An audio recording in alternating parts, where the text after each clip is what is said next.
দীঘা পুরী তো অনেক হলো, এবার চলুন আজ আপনাদের নিয়ে যাই অন্ধ্রপ্রদেশের রাজধানী বিশাখাপত্তনম। আগে এই শহরের নাম ছিল ভিসাখাপত্তনম, যেটা এখন অপভ্রংশ হয়ে ভাইজ্যাক বলে পরিচিত।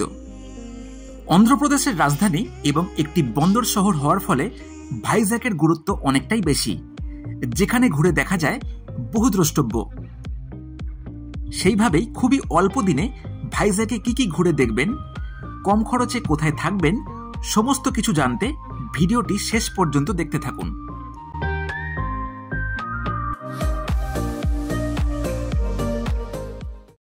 ভাইজ্যাকে দেখার মতন আছে বেশ কিছু দ্রষ্টব্য, যেগুলো একটা অটোতে ঘুরে দেখতে লাগলাম একে একে। শহরকে পরিষ্কার রাখতে পুরো শহরটিকে মুড়িয়ে ফেলা হয়েছে অপূর্ব শিল্পকলায়, যেখানে বাদ যায়নি রাস্তার দুধারের দেওয়াল। এই সব দেখতে দেখতে পৌঁছে গেলাম আজকের প্রথম দ্রষ্টব্য কৈলাসগিরি। কৈলাসগিরিতে চাইলে রোপওয়েতেও পৌঁছতে পারেন, কিন্তু মাসে একদিন রোপওয়ে বন্ধ থাকায় এখানকার এক লোকাল গাড়িতে শুরু করলাম এই সফর। আর একদম ওপরে কিন্তু লোকাল অটো অ্যালাউড নেই, তাই এখানে দেখুন আছে এরকম সব বড় বড় গাড়ি আছে, সেই গাড়ি করে কিন্তু আমরা এখন ওপরে উঠব। 173 মিটার উচ্চতায় 380 একর জমি জুড়ে বিস্তৃত আছে এই কৈলাসগিরি পর্বত, যাকে বিপুলভাবে সাজিয়েছে Vizag metropolitan region development authority. নিচে থেকে এখানকার গাড়িতে আসলে 1 ঘন্টা সময়ের মধ্যে এই জায়গাটি ঘুরে দেখতে হয়। গাড়ি ভাড়া পড়বে 800 টাকা। কৈলাসগিরি পার্কের মূল আকর্ষণ এই শিব পার্বতীর মূর্তি। এছাড়াও এখান থেকে দেখা যায় পুরো ভাইজ্যাক শহরের চমৎকার দৃশ্য।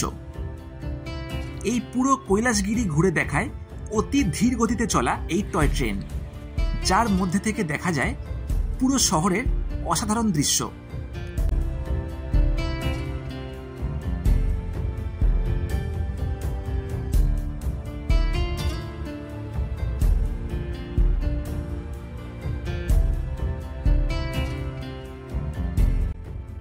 এরপরে চলে আসলাম ঋষিকোন্ডা পাহাড়ে অবস্থিত রামা নাইডু স্টুডিও।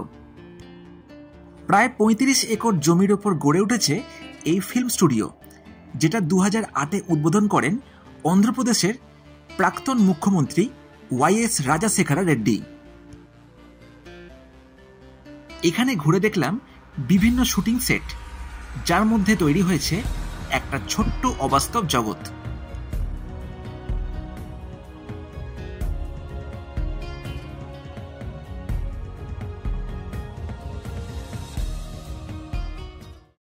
দুর্দান্ত এই ফিল্ম সাম্রাজ্য ঘুরে দেখার পরে চলে আসলাম বে ওয়াচ রিসর্টে। ভিমিলি বিচের কাছেই কিন্তু একটা ধাবা টাইপের জায়গা পেয়ে গেলাম, দেখতে পাচ্ছেন এই সেই ধাবা যেখানে আমরা এখন লাঞ্চ করতে যাব। আর জায়গাটা কিন্তু প্রচণ্ড সিনিক, চারিদিকে গাছপালা দিয়ে ঘেরা আছে। আর আমার ঠিক উল্টো দিকেই দেখুন এই সি বিচ। লাঞ্চের পরে রওনা দিলাম ভাইজ্যাক থেকে 24 কিলোমিটার দূরে ভীমুনিপত্তনম, যেখানে দেখলাম অসাধারণ সুন্দর ভিমিলি সমুদ্র সৈকত।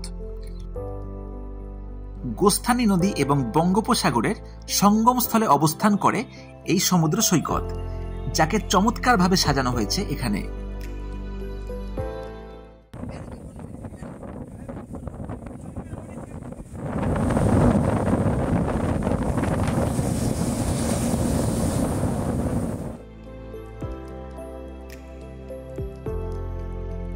ভিমিলি বিচ দেখার পরে পৌঁছে গেলাম থোতলাকোন্ডা নামক এক জায়গায়, যেখানে তৈরি হয়েছে ন্যাচারাল আর্চ।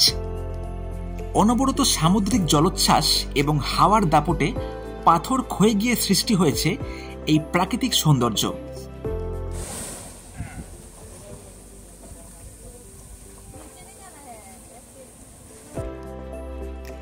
এরপরে ঘুরে দেখলাম ঋষিকোন্ডা বিচ।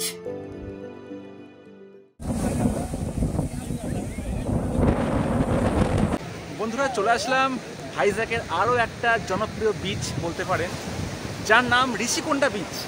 দেখুন একদম পুরীর মতন সিন দেখতেই পাচ্ছেন, সবাই এখানে স্নান করতে ব্যস্ত, আনন্দ করতে ব্যস্ত।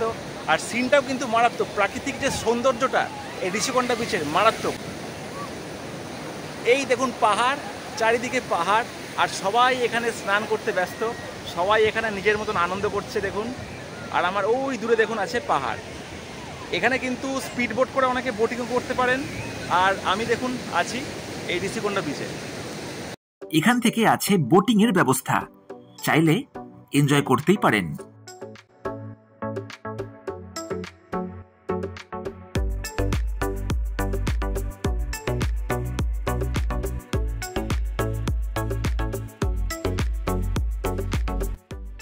বিকেলের দিকে চলে আসলাম টেনেডি পার্ক, যেখানে দেখা যায় 3000 টনের বাংলাদেশি কার্গো ভেসেল।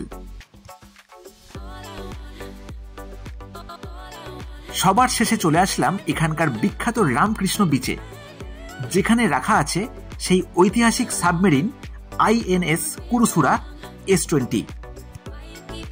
জানা যায় এই সাবমেরিনটি হল ভারতীয় নৌসেনার 4র্থ সাবমেরিন, যেটা 18 ডিসেম্বর 1969 থেকে 27 ফেব্রুয়ারি 2001 পর্যন্ত লাগাতার সার্ভিস দিয়ে এসেছে। 2002 পর থেকেই এই সাবমেরিনটি একটি মিউজিয়ামে রূপান্তরিত করা হয়, যেটা এখন আমাদের সবার নাগালের মধ্যেই।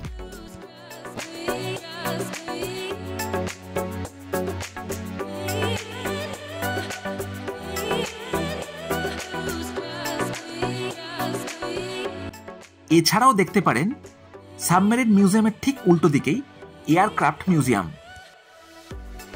এখানে সংগৃহীত আছে রাশিয়ান নির্মিত Tu-142, যেটা ভারতীয় নৌসেনার ছিল এক বিশেষ অঙ্গ।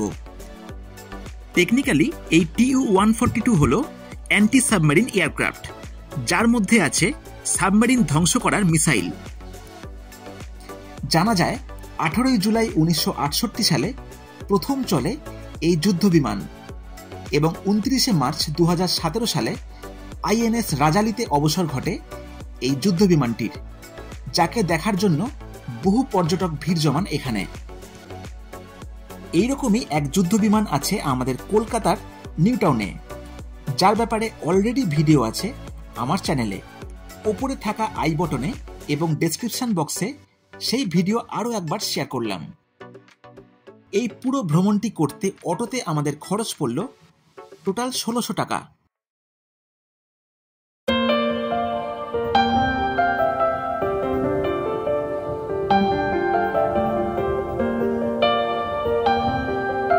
এছাড়াও ঘুরে দেখতে পারেন রস হিল, সিমালচালাম মন্দির, ডলফিনস নোস, ইয়ারাদা বিচের মতন সব জায়গা, যেগুলো এই প্যাকেজের বাইরে।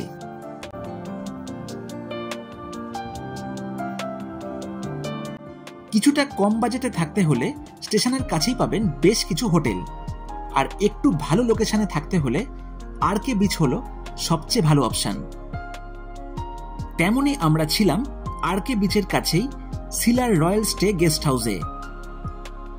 সুন্দর এসি রুমটিতে আছে দুর্দান্ত কিছু লাইটিং এবং অ্যাম্বিয়েন্স, যার ভাড়া পার ডে 1500 টাকা।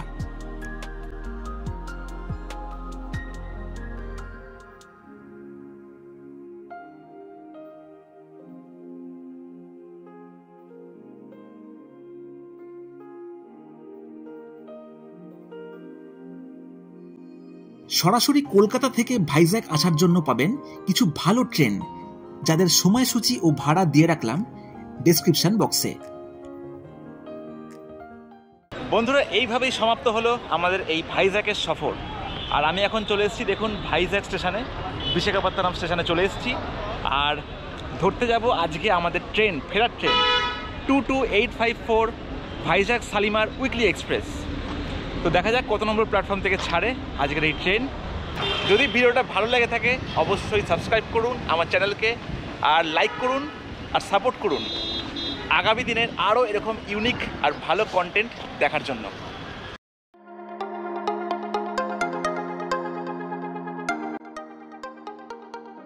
এইভাবেই খুবই অল্প দিনে ঘুরে দেখলাম ভাইজ্যাকের বেশ কিছু দ্রষ্টব্য। আশা রাখি ভিডিওটা অনেকের কাজে লাগবে।